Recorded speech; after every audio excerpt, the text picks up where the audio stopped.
जाग जा रे योगी, मिटा दे आलस के घेरे। अमृत वेले बाबा पुकारे, देखो बाहें पसारे।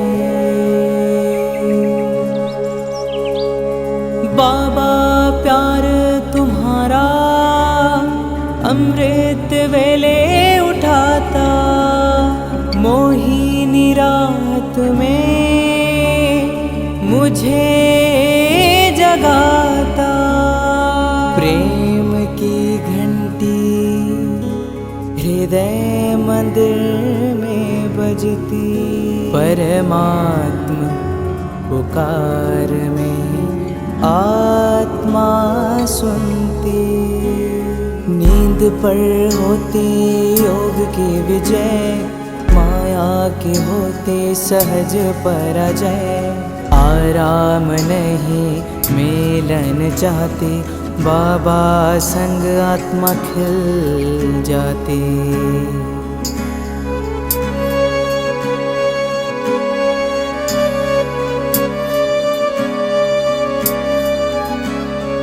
अपने कहा रात को अलविदा, परवाना हुआ क्षमा पे फिदा। समय से पहले बाबा जगाते, नयन खुलते ही मिलन कराते। प्रेम में भीगा मन संकल्प मुस्काते, माया के बंधन स्वयं कट जाते। ठंडी गर्मी बारिश अब तप के साथी, मौसम की मार अब ना डराती। सोना अब आराम नहीं माया है, नींद अब अमृत नहीं विष का साया है। कमाई नहीं ये ऊर्जा की चोरी है, सुस्ती की धुन में बजी माया की लुरी है।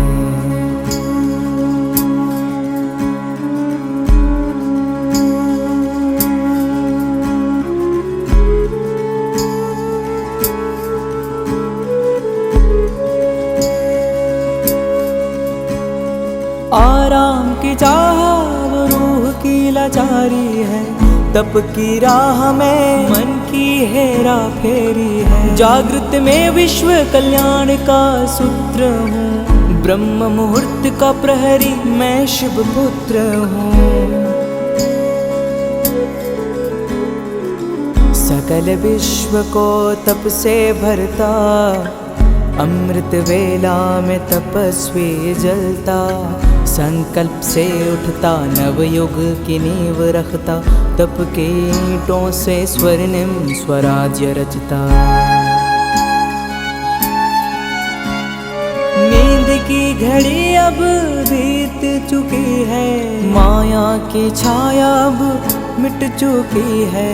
वर्तमान में जलती है आत्मा की मशाल, मैं हूँ जागृत यही मेरा कमाल। बाबा की याद में स्वयं को गढ़ता, योग अग्नि से आलस को राख करता। मैं अब सुनहरी राह मैं हो रहा हूँ, मैं अब खो नहीं रहा मैं जाग रहा हूँ। जाग जा रे योगी, मिटा दे आलस के घेरे। अमृत वेले बाबा पुकारे, देखो बाहें पसारे।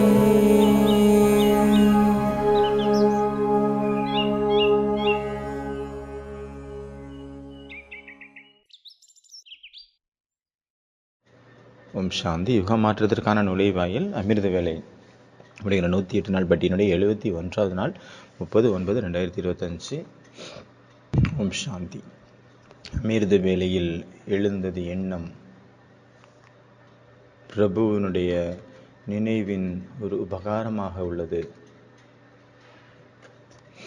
இந்த வேளையில்தான் பரமாத்மா நிர்விகாரியாக நம்மளை ஸ்ருங்காரம் செய்கிறார். முரளி என்பது அமிர்தமாகும். ஒவ்வொரு சப்தத்திலும் ஆன்மீக அன்பு நிறைந்திருக்கிறது.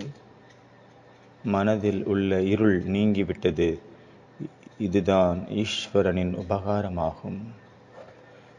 பவித்ரதா என்னுடைய அலங்காரமாகும். இதில் நிறைய அதிகமான பலம் அதில் ஒளிந்திருக்கிறது, சக்தி மறைந்திருக்கிறது. இது பரமாத்மாவின் புரஸ்காரமாகும், பரிசாகும். நதியாக மாறி ஓடுங்கள் சேவை என்ற களத்தில். ஒவ்வொரு அலையும் கூறட்டும் தூய்மையின் சப்தத்தில்.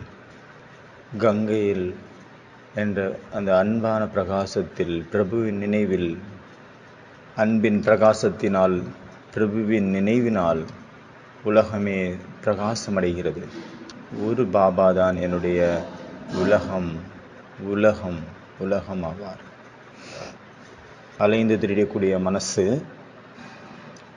வாழ்க்கையை அலைய வைத்து விடுகிறது. எப்போ மனசு ஒரு நிலையில் இருக்குது, ஒரே ஒரு அன்பில் மூழ்கி இருக்குது, ஒரு பாபா தான் தன்னுடைய உலகமாக இருக்கிறாரோ, இதுதான் ஆத்ம சமர்ப்பணத்தினுடைய ஒரு ஓசை, ஒரு இசை. அமிர்த வேலை ஒரு உபகாரமாக இருக்கிறோம். முரளியும் கூட ஒரு உபகாரமாக நம்ம அனுபவம் ஆகணும். பவித்ரதா அப்படி அதுவும் கூட ஈஸ்வரனுடைய ஒரு பரிசு. ஒரே ஒரு இதில் நம்ம கான்சன்ட்ரேஷன் ஆகிறது, ஒருநிலைப்படுறது, இதுதான் சாதனை. அலைந்து திரியக்கூடிய மனதை, அலைந்து திரியக்கூடிய வாழ்க்கை, ஒரே ஒரு நினைவு, ஒரே ஒரு அன்பு, ஒரே ஒரு எண்ணத்தில், ஒரே இடத்தில் நாம் நிலைப்படுத்துவது, ஒரே சங்கல்பத்தில் நிலைப்படுத்துவது, ஒரே ஒரு பிராமிஸ், ஒரே ஒரு உறுதிமொழி மீது நாம் நம்முடைய வாழ்க்கையை சமர்ப்பணம் செய்வது, ஒரே ஒரு வார்த்தைக்காக, ஒரே ஒரு சப்தத்திற்காக மற்ற அனைத்து விஷயங்களிலிருந்தும் தூரமாக விலகி ஒரே ஒரு இடத்தில் நிலைத்திருப்பது. இந்த நிலையான தன்மை தான் யோகத்தின் முதல் தன்மையான ஸ்டெப் ஆகும். பக்தி மார்க்கத்தில் இல்லை வேறு உலகத்தில் நிறைய வார்த்தைகளை யூஸ் பண்ணுறாங்க. முதல் விரதம், அதாவது வாக்குறுதி, சங்கல்பம், சபதம், கஷம், பீடா உட்டானா, இதில் எல்லாம் என்ன வித்தியாசம் இருக்குது? எல்லாத்துலேயும் கொஞ்சம் கொஞ்சம் டிஃப்ரெண்ட் இருக்குது. இல்லை எல்லாமே ஒன்றா? எல்லாமே ஒன்று தான், ஆனால் வேறு வேறு டைமில் அது யூஸ் பண்ணுறாங்க. எல்லாத்துலேயும் சூட்சுமமான ஒரு வித்தியாசம் தான் இருக்குது. பிரதிஜ்ஞானா என்ன, உறுதிமொழினா என்ன, ப்ராமிஸ்னா என்ன? திடமாக ஒரு நிச்சயம், உறுதியான ஒரு நிச்சயம். இன்னையிலிருந்து நான் குடிக்க மாட்டேன், போதை வஸ்துவை தொட மாட்டேன். இது ஒரு உதாரணம். விரதம் அப்படின்னா ஆன்மீகமான சம்பந்தப்பட்ட ஒரு விஷயம். அதுலேயும் நிறைய நியமங்கள் இருக்குது. உபவாசம் இருக்கிறாங்க, விரதம் இருக்கிறாங்க. உறுதிமொழி அப்படின்னா அது வாழ்க்கை வாழ்வா சாவா அப்படிங்கிற கட்டத்தில் வரக்கூடிய ஒரு விஷயம். அடுத்தது வாக்குறுதி. வாக்குறுதி அப்படின்னா மற்றவங்களுக்கு நம்ம கொடுக்குறோம் வாக்கு. நீங்கள் எனக்கு ரத்தம் கொடுத்தீங்க அப்படின்னா நான் உங்களுக்கு சுதந்திரம் கொடுப்பேன். இது ஒரு வாக்கு, இது ஒரு ப்ராமிஸ், என்னுடைய ப்ராமிஸ். அடுத்தது சங்கல்பம். நான் எதுவரைக்கும் ஞானத்தை அடையவில்லையோ, ஆத்மபோதத்தை அடையவில்லையோ, அதுவரை இந்த மரத்தை விட்டு எழுந்து செல்ல மாட்டேன், போதி மரத்திலேயே அமர்ந்திருப்பேன். இது என்னது? இது பேரு சங்கல்பம். இது ஒரு பிரமாணம்.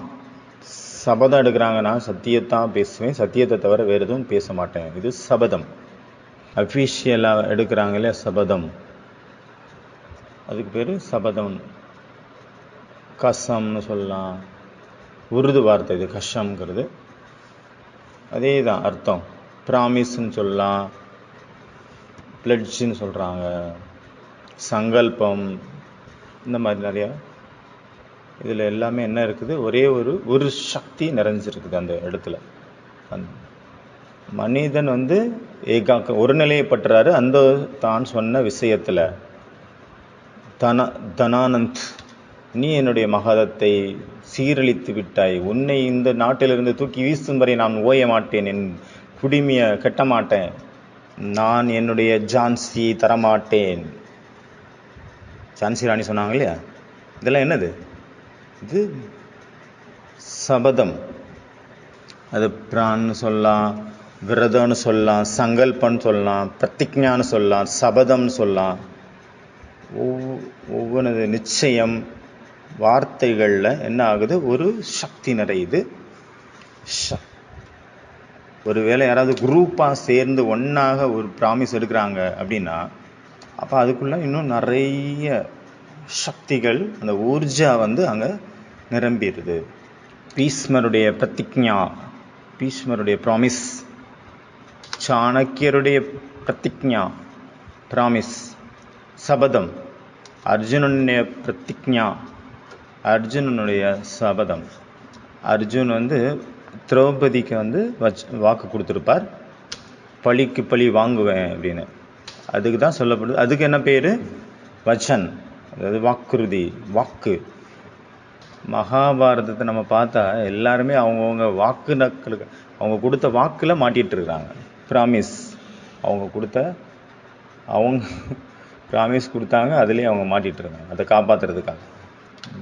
பீமர் பீமனும் அவருடைய வாக்குறுதியில் மாட்டிகிட்டு இருந்தார், அர்ஜுனனும் மாட்டிகிட்டு இருந்தார், கர்ணனும் மாட்டிகிட்டு இருந்தார், பீஷ்மரும் மாட்டிகிட்டு இருந்தார், துரோணாச்சாரியரும் மாட்டிகிட்டு இருந்தார். திரௌபதி அதே மாதிரி அவங்களுடைய ப்ராமிஸில் அவங்க மாட்டிகிட்டு இருந்தாங்க, அவங்களுடைய வாக்கில். பீஷ்மர் ஆல்ரெடி அவர் மாட்டிகிட்டு தான் இருந்தார், சிகண்டியும் மாட்டிகிட்டு இருந்தார், திருஷ்டித்தும்மனும் அவருக்கும் ஒரு ப்ராமிஸ் இருந்தது. எல்லாருமே ஏதாவது ஒரு விஷயத்தில் அவங்க மாட்டிகிட்டு இருந்தாங்க அந்த மகாபாரதத்தில். அதுவே அவங்களுடைய வாழ்க்கையாக மாறிவிட்டது. ஒரு பாபா மட்டும்தான் என்னுடைய உலகம், ஒரே பாபா தான் என்னுடைய உலகம் அப்படிங்கிறது கூட ஒரு சங்கல்பம். இது ஒரு ப்ராமிஸாகவும் இருக்குது, சங்கல்பமாகவும் இருக்குது, ஒரு பிராணாகவும் இருக்குது, ஒரு விரதமாகவும் இருக்குது. ப்ரன்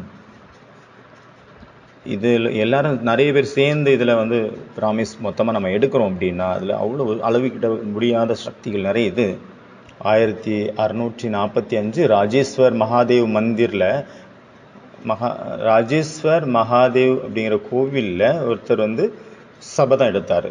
யார் அது? சிவாஜி மகாராஜ் அப்படிங்கிற 16 வயது ஒரு இளைஞன், சிறுவன் சபதம் எடுக்கிறாரு. ஹிந்து ராஜ்யத்தை தன்னுடைய கையை வெட்டி, விரலை வெட்டி, அதனுடைய இரத்தத்தின் மூலமாக மகாதேவருடைய அந்த சிவலிங்கத்தின் மேலே அதை சொட்ட விட வைக்கிறார். ஒரு சிறு பாலகன் அவர் பிராமிஸ் எடுக்கிறாரு. எதற்காக? சுவராஜ்யத்தை என்னுடைய துணைவர்கள் கூட சேர்ந்து நான் கொண்டு வருவேன் அப்படின்ட்டு பிராமிஸ் எடுக்கிறாரு, சபதம் எடுக்கிறார். இதே மாதிரி மகாராணா பிரதாப் ஹல்தி காட்டி யுத்தத்துக்கு பிறகு ஹல்தி காட்டியில் தோல்வி அடைஞ்சிடுறாரு. அப்புறம் ஆராவளி அந்த மலைத்தொடரில் அவர் தன்னுடைய கூட இருக்கவங்க கூட அலைஞ்சு திரிகிறாரு. அப்போ அவர் ஒரு ப்ராமிஸ் எடுக்கிறார். இதுக்கு பேர் தான் பிரதாப்னுடைய பிரதிஜா அப்படின்னு பேர். என்ன பிரதிஜா எடுத்தார், என்ன ப்ராமிஸ் எடுத்தார், என்ன சபதம் எடுத்தார், நிறைய இடத்துல எழுதப்பட்டிருக்குது இவருடைய ப்ராமிஸை பற்றி. அதில் 2-3 இருக்குது. எது வரைக்கும் நான் எதிரிகளை என்னுடைய பாவனமான மாத்திர பூமியிலிருந்து விடுபட வைக்கவில்லையோ அதுவரை நான் என்னுடைய மாளிகையில் நான் பிரவேசமாக மாட்டேன். எந்த மாளிகையிலையும் அந்த சுபக போகத்தில் நான் போக மாட்டேன். ஒன்று நான் மாளிகைக்குள்ளே போக மாட்டேன். 2வது நான் தங்கத்தட்டு இல்லை வெள்ளித்தட்டு அதில் நான் சாப்பிட மாட்டேன். மர நிழல்தான் என்னுடைய மாளிகை, புற்கள் தான் என்னுடைய படுக்கை, இலைகள்தான் நான் சாப்பாடு உணவருந்தக்கூடிய தட்டாக இருக்கும், பாத்திரமாக இருக்கும். இதுதான் பிரதாப் பிரதிஜா அப்படிங்கிற பேரில் ரொம்ப ஃபேமஸாக இருக்குது.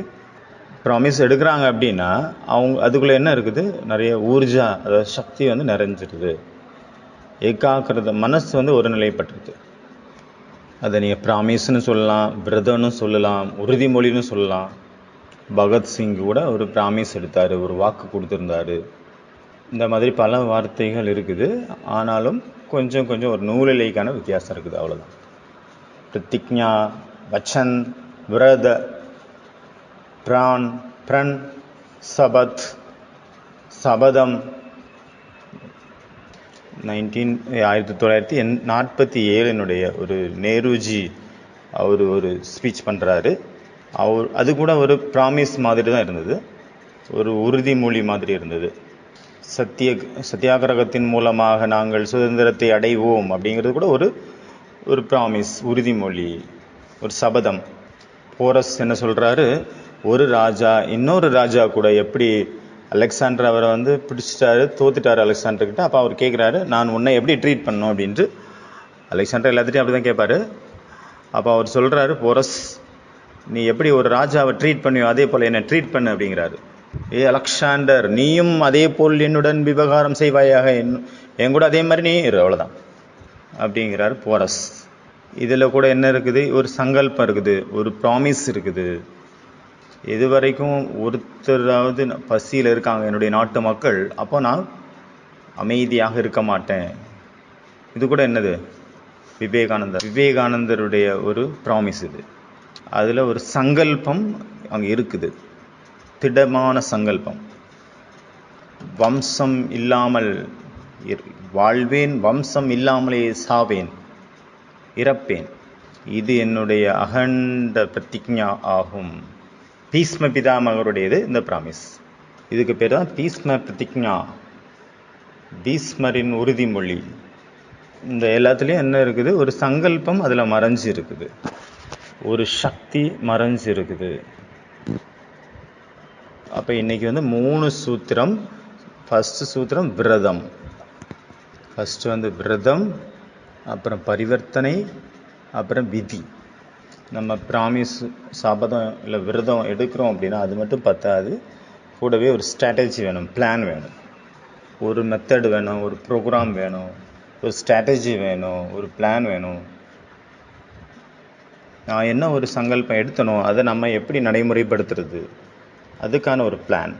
சங்கல்பம் என்ன வேணாலும் இருக்கலாம். எனக்கு ஒரே ஒரு பாபா தான் என்னுடைய உலகமாக இருக்கிறார், இது என்னுடைய சங்கல்பம். அமிர்த வேலை அதற்கான ஒரு சங்கல்பம். பிரம்மச்சரியம் அப்படிங்கிறது ஒரு சங்கல்பம். முரளி அப்படிங்கிறது அது ஒரு சங்கல்பம்.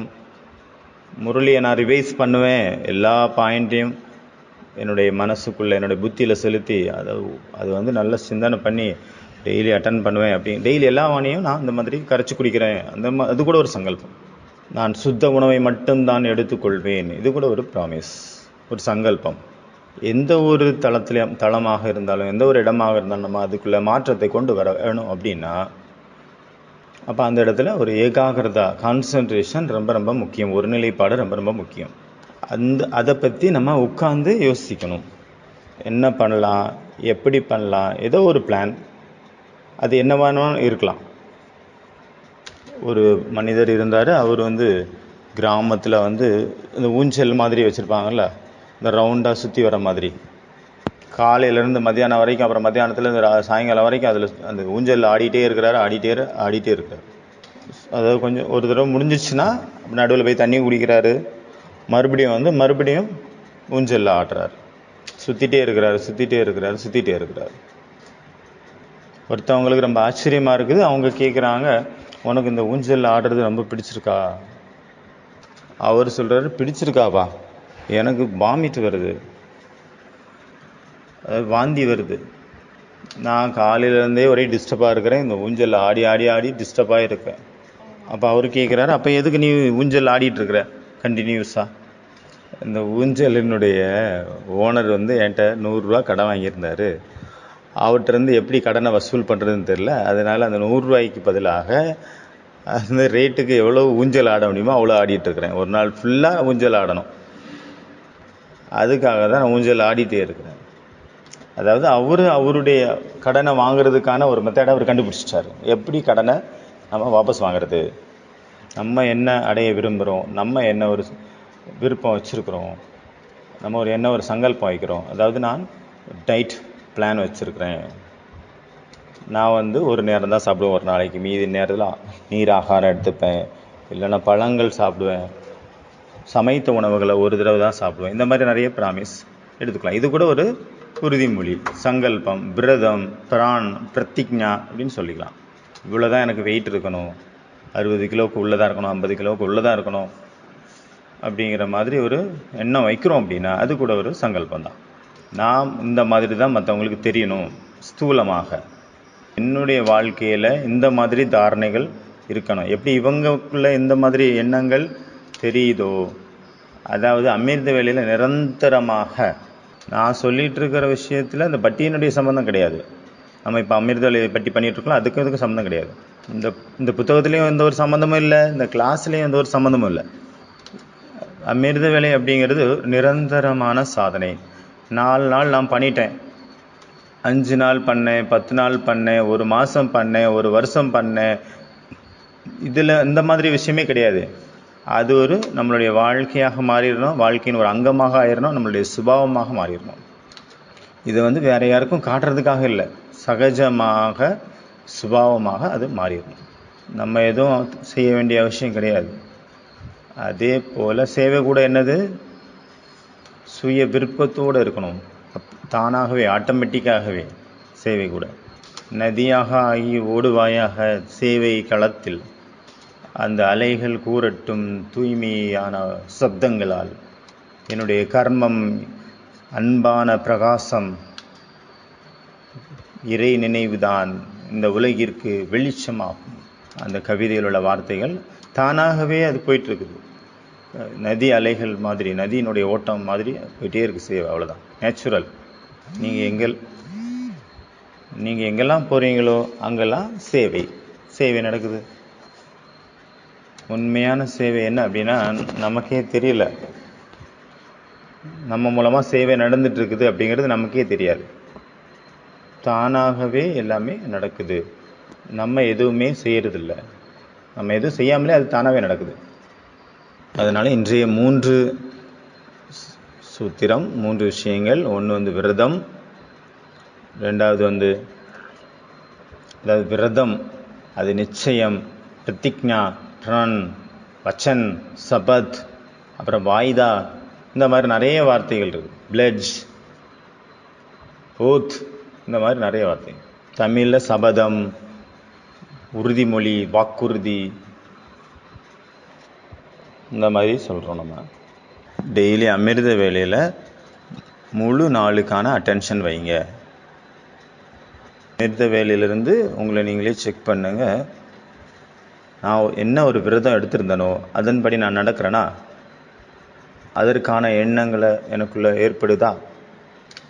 வார்த்தை, என்னுடைய எண்ணங்கள் என்னவாக இருக்கணும், என்னுடைய வார்த்தைகள் என்ன இருக்கணும், என்னுடைய கர்மம் என்னவாக இருக்கணும், கர்மயோகி ஸ்திதியில் இருக்கணும். இந்த விரதத்தை நீங்கள் எடுத்திருக்கிறீர்கள் தானே. ஸ்தூலமான விரதம் ரொம்ப ஈஸி, இது சங்கல்பத்தினுடைய விரதம், இது ரொம்ப கொஞ்சம் கஷ்டம் இருக்குது. இதில் அமிர்த வேலையில் இந்த நம்ம காரியத்தை செய்யும்போது இந்த சங்கல்பம் இந்த எண்ணங்கள் கூட நம்மளுடைய கண்ட்ரோலில் வரும். கர்மம் செய்து கொண்டே எவ்வாறு கர்மயோக ஸ்திதியில் இருப்பது, இதற்கான விரதத்தை எடுத்திருக்கீங்களா? குடும்ப வாழ்க்கையில் இருந்தாலும் தாமரை மலருக்கு சமமாக இருக்கணும், இது கூட ஒரு விரதம், இது கூட ஒரு சபதம், வாக்குறுதி, வாக்கு, ப்ராமிஸ். கர்மத்தினுடைய விரதம், வார்த்தைகளுடைய விரதம், சங்கல்பத்தினுடைய விரதம், தாமரை மலருக்கு சமமாக வாழ்வதற்கான விரதம், அன்டச்டு, விலகி இருக்கிறது.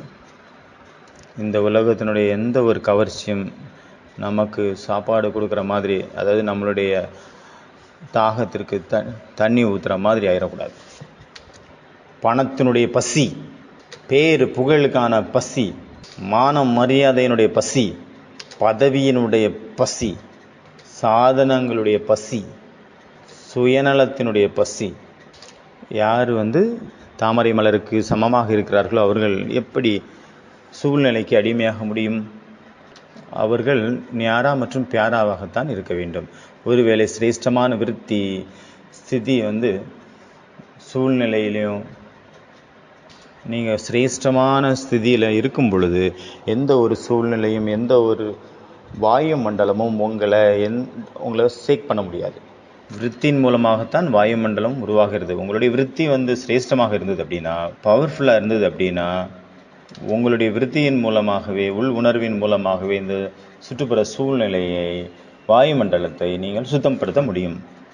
அந்த நேரத்தில் செக் பண்ணுங்க, நான் என்னையும் என்னுடைய அப்பாவையும் என்னுடைய பொசிஷனையும் நான் மறந்துட்டேனா இல்லை நினைவு இருக்கிறதா எனக்கு. அதனால் நீங்கள் என்ன ஒரு விரதம் எடுத்தீங்களோ அதை பக்கா ஆக்குங்க. அப்புறம் பாருங்கள் எப்படி நீங்கள் சதா வெற்றியாளர்களாக மாறுவீர்கள் அப்படிங்கிறத நீங்கள் அப்புறம் பார்ப்பீங்க. அதற்காக என்ன பண்ணோம், நம்ம என்ன ஒரு விரதம் எடுத்தோமோ அதை என்ன பண்ணணும், விரதத்தை என்ன பண்ணணும், நம்ம ரிவைஸ் பண்ணணும், அதை நினைவு பண்ணணும், அதை ஸ்மிருதியில் கொண்டு வரணும். ஏன்னா நம்ம எடுத்த விரதம் என்ன ஆயிடுது, மறந்து போயிடுது. அதை அடிக்கடி ரிவைஸ் பண்ணுங்க, அதை பற்றி எழுதுங்க. எந்த மாதிரியான ப்ராமிஸ் நான் பாபா கிட்ட எடுக்கிறேன், எந்த ஒரு விரதம் நான் பாபா கிட்ட எடுத்துருக்கிறேன். அப்புறம் விரதம் என்ன ஆயிரும், ரிஃப்ரெஷ் ஆயிரும். அதாவது ஸ்மிருதியில் இருக்கும். எவ்வளவுக்கு அளவு ஸ்மிருதியில் இருக்கோ அந்த அளவு அது சக்தி நிறைந்ததாக மாறிடும்.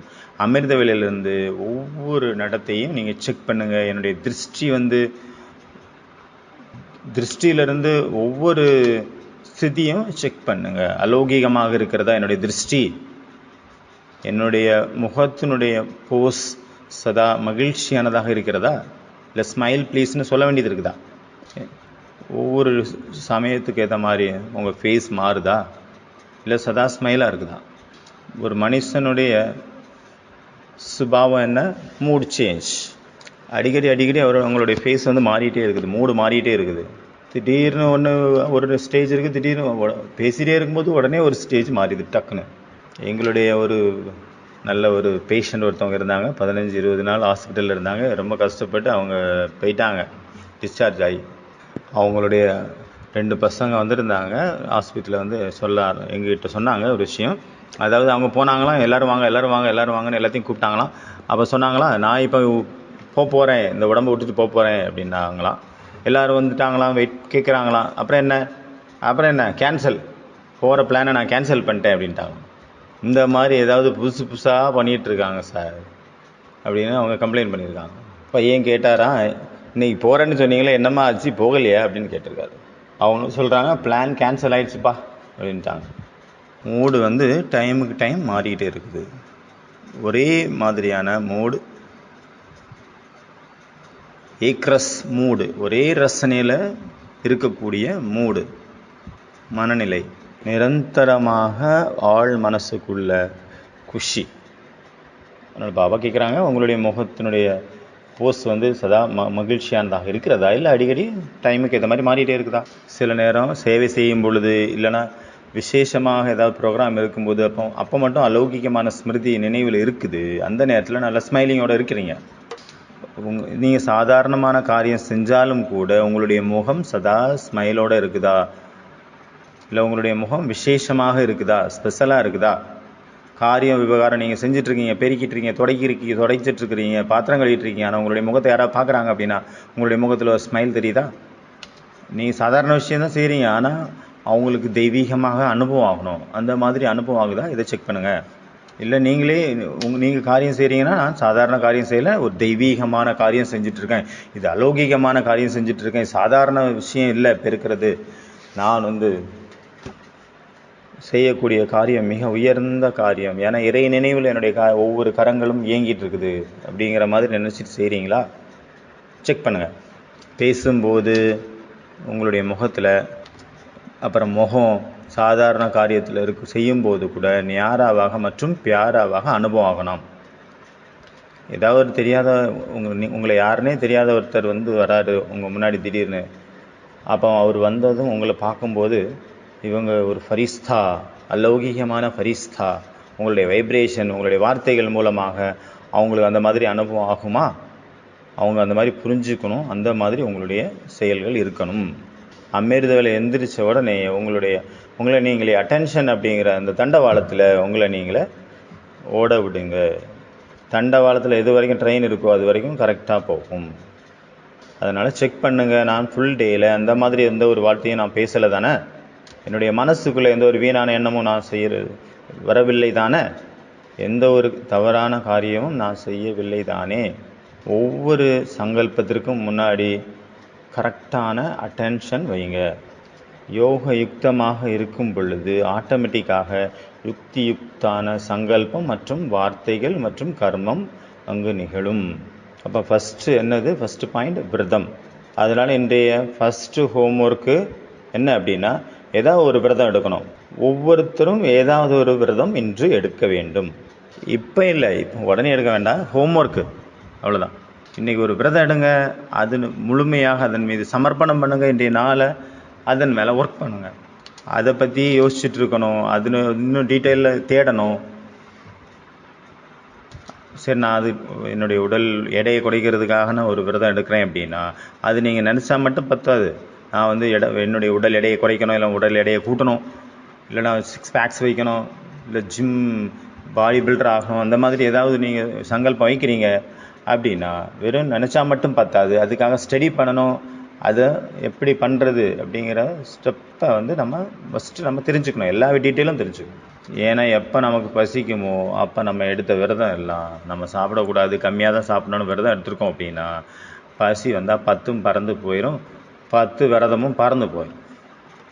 பிராமிஸ் ஆகுது, விரதம் ஆகுது அப்படின்ட்டு எல்லாத்தையும் சாப்பிட ஆரம்பிச்சிடும். பசியினுடைய ஃபோர்ஸ் இருக்கே அவ்வளோ இன்டென்ஷனானது மனுஷன் அப்புறம் வேறு எதையும் பார்க்க மாட்டாங்க. என்ன கிடைச்சாலும் சரி அந்த நேரத்தில் எல்லாத்தையும் முழுங்கிடுவாங்க. ஏன்னா எது வரைக்கும் சாப்பிட்லையோ அது வரைக்கும் சாந்தி கிடைக்காது. அதனால் என்ன ஒரு விரதம் நம்ம எடுக்கிறோமோ அதை வந்து நம்ம வந்து படிக்கணும், அதை பற்றி நினைக்கணும்.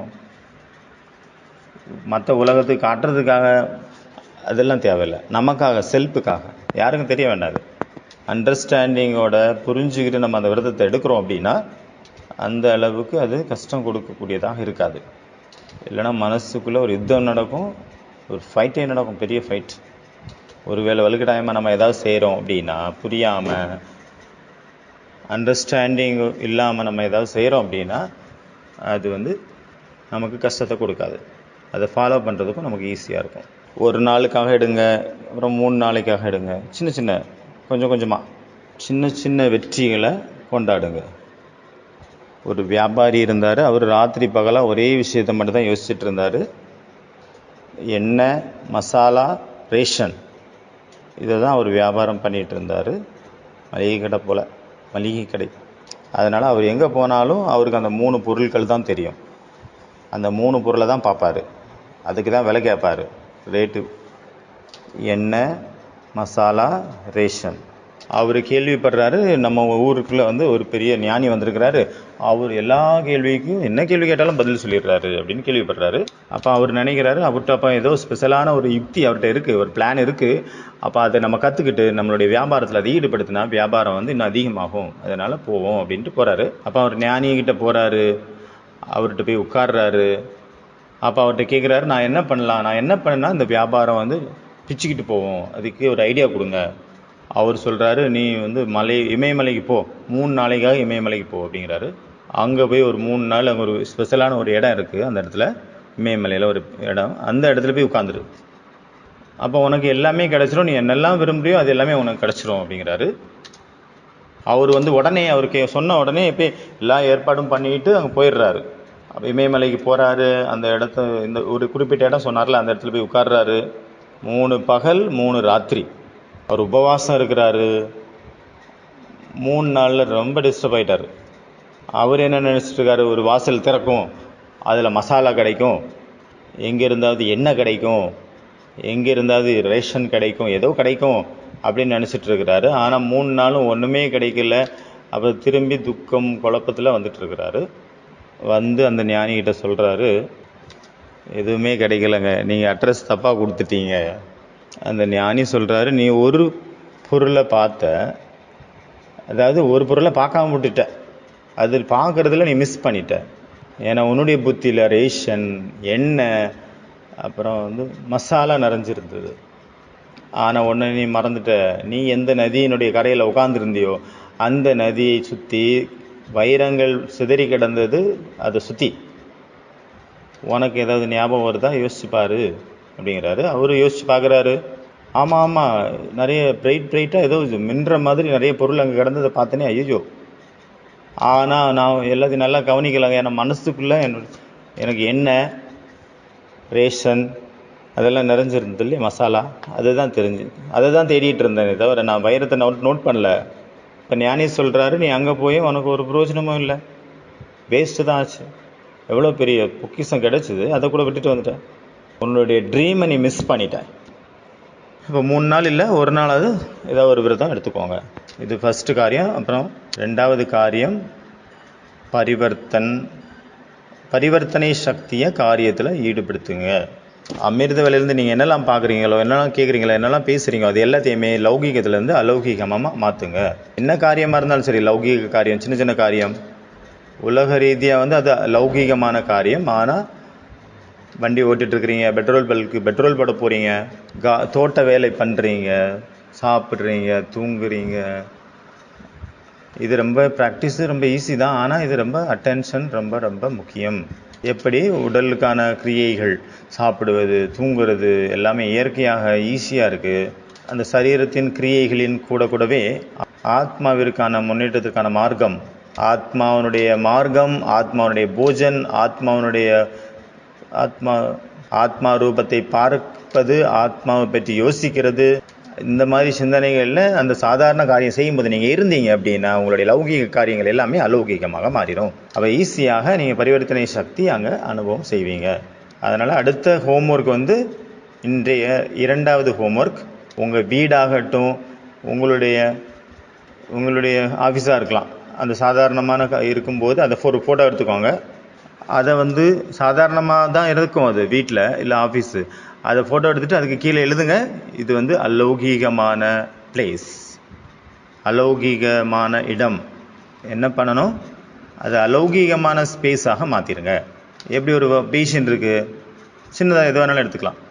ஒரு கிச்சன்லேயே ஒரு பேஷன் இருக்குன்னு அப்படின்னா அதை என்ன எழுதுங்க, இது சீக்ரெட்டான இடம், அலௌகீகமான இடம் அப்படின்ட்டு எழுதுங்க அதை ஃபோட்டோ எடுத்துகிட்டு. அதனால் ஒவ்வொரு சாதாரணத்தையும் நம்ம அலௌகீகமாக மாற்றணும். அதனால் எந்த ஒரு ஃபோட்டோவும் எதை வேணாலும் ஃபோட்டோ எடுத்துக்கோங்க, அதுக்கு கீழே எழுதிங்க அலௌகீக ஸ்பேஸ். இது 2வது காரியம். 3வது காரியம், விதிபூர்வமாக நடக்கணும். நம்மளுடைய விருத்திக்கான அடையாளம், அதாவது நம்மளுடைய வாழ்க்கையில் டெவலப்மெண்ட் வரணும் அப்படின்னா அமிர்த வேலையிலேருந்து ராத்திரி வரைக்கும் என்னென்ன நியமம் இருக்குதோ அதன்படி கரெக்டாக நடக்கும் பொழுது நம்மளுடைய வாழ்க்கையில் முன்னேற்றம் ஏற்படும். விருத்தி, பிராமணன் என்றால் விதிபூர்வமான வாழ்க்கை வாழ்பவர்கள் அப்படின்னு அர்த்தம். விதிபூர்வம் அப்படின்னா சிஸ்டமேட்டிக், மெத்தடாலஜிக்கல், அனுசாசன், நியமம், அப்புறம் ஆனந்தம். ஒருவேளை உங்களுடைய முயற்சி ஆகட்டும் இல்லை சேவை ஆகட்டும் அதில் விருத்தி டெவலப்மெண்ட் இல்லை அப்படின்னா ஈவினிங் யோகாவில் நமக்கு யோகாக்கிறதா வர மாட்டேங்குது, அமிர்த வேலை பவர்ஃபுல்லாக இருக்க மாட்டேங்குது, முரளி கிளாஸில் சக்திசாலியான நிலை ஏற்பட மாட்டேங்குது, தூக்கம் வருது, வேறு ஏதாவது செய்யலான்ட்டு ஆசை வருது, எங்கேயாவது சுற்றலாம், யார்கிட்டையாவது பேசலாம், வேறு ஏதாவது டிஃப்ரெண்ட்டாக பண்ணலாம், இந்த மாதிரி ஆசைகள் ஏற்படுது. மசாலா சாப்பிட்றதுக்காக தோணுது, ஏதாவது பீஸா பர்கர் சாப்பிட்றதுக்கு தோணுது, வாக்கிங் போக்கு தோணுது, யோகா விட்டுட்டு இதெல்லாம் தோணுது. அப்போ அந்த இடத்துல என்ன பண்ணணும், நம்ம ஸ்டாப் பண்ணணும், நம்ம யோசிக்கணும், என்ன பண்ணலாம், என்ன சேஞ்ச் பண்ணலாம் அப்படின்னு யோசிக்கணும். அதனால் செக் பண்ணுங்கள், அமிர்த வேளையிலேருந்து ராத்திரி வரைக்கும் மனம், சொல், செயல், காரியம், சம்பந்தம், தொடர்பில் விதிபூர்வமாக இருக்குதா. ஒருவேளை விதி சரியாக இல்லை அப்படின்னா அதாவது காரணத்தை யோசிங்க. அந்த இடத்துல காரணத்தை யோசித்து என்ன பண்ணுங்கள், அதை நிவாரணம் பண்ணுங்கள். இது கேள்வி, நம்மளுடைய வாழ்க்கையினுடைய கேள்வி, அதுக்கு ஒரு option A, option B, option C, option டியை உருவாக்குங்க. அதில் ஏதாவது ஒன்று செலக்ட் பண்ணுங்கள். அப்புறம் விதிபூர்வமாக நம்மளுடைய வாழ்க்கை இருக்குது அப்படின்னா கண்டிப்பாக அங்கு விருத்தி ஏற்படும். அதனால் இன்றைக்கி 3 காரியங்கள். என்னெல்லாம் 3 காரியம்? 1 விரதம், 2வது அலௌகீகமாக மாற்றம் செய்யணும், 3வது காரியம் விருத்தி, அதாவது 3 புள்ளி உருவாக்குங்க. 3வது ஹோம்ஒர்க் ஒரு 3 புள்ளியை உருவாக்குங்க. நம்ம ஃபுல் டே விழிப்புணர்வோடு இருக்கணும், நம்ம டயர்ட் ஆகிடக்கூடாது, மறந்துடக்கூடாது. நம்ம மயக்கத்தில் போயிட்டோம் அப்படின்னா அங்கே தவறு நடந்துடுது. ஏதாவது எங்கேயாவது நம்ம போகிறோம், அது லௌகீகமான ஒரு ஃபீல் கொடுக்குது, அலௌகீக ஃபீல் நமக்கு கொடுக்கல, நம்மளுடைய பெட்டாக இருக்கலாம், இல்லைன்னா நம்ம வீடாக இருக்கலாம், இல்லை நம்மளுடைய சமையல் அறையாக இருக்கலாம், இல்லை நம்மளுடைய